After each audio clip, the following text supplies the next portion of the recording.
Hi everyone, wishing you all a Shabbat Shalom Umvorach. This Shabbat has a special name. It's called Shabbat Hagadol, the big Shabbat. Of course, all Shabbats are big. What's special about this Shabbat? And different reasons are given. Some explain because it's customary for the rabbi who's giving a class this week to deliver it on the ideas and the laws of Passover, which are very complex.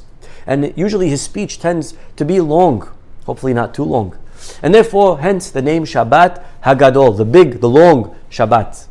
But I'd like to share with you what the Tur writes. The Tur says that actually something very significant happened historically on this Shabbat, the Shabbat before Passover. You see, the year we left Misraim was Pesach was a Thursday. So the Shabbat right before we left was the 10th of Nisan. We know that's the day that we tied the sheep to the beds. The sheep is the Egyptian god. You can imagine this was very curious practice to all the Egyptians seeing us tie their god to our beds. And they came and they asked, "What are you doing tying?"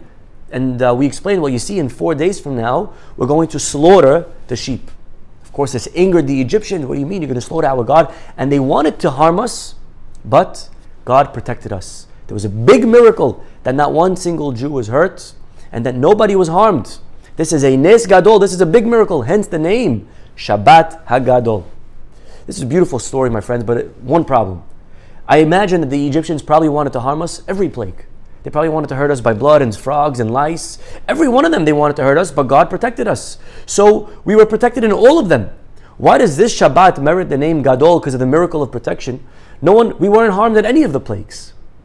But I think there's a very deep idea here. You see, yes, we weren't harmed for the first 10 plagues, but the Egyptians were. They got hurt. They suffered.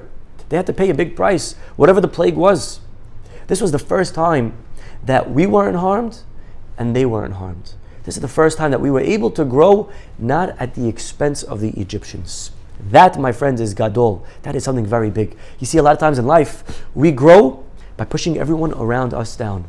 In order to make ourselves feel big, we have to make everyone else feel small. If we want to be cool or popular, we have to start roasting and knocking other people. In politics, how many times do we see politicians get up and instead of saying what they're good at, they speak about what their opponent is not good at? Sometimes even in a marriage, one parent will start knocking the other of how bad their parenting is in order to make themselves feel better about their skills. In business, when we knock the competition in order to make our product look better, this is growing at the expense of other people, my friends. The truth is, in life, the best way to grow, the only way to really grow, is from within.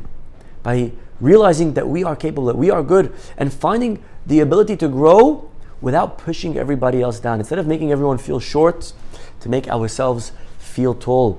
Remember, my friends, that in life, by pushing other people down, it'll never help us reach the top. Shabbat Hagadol. Shalom.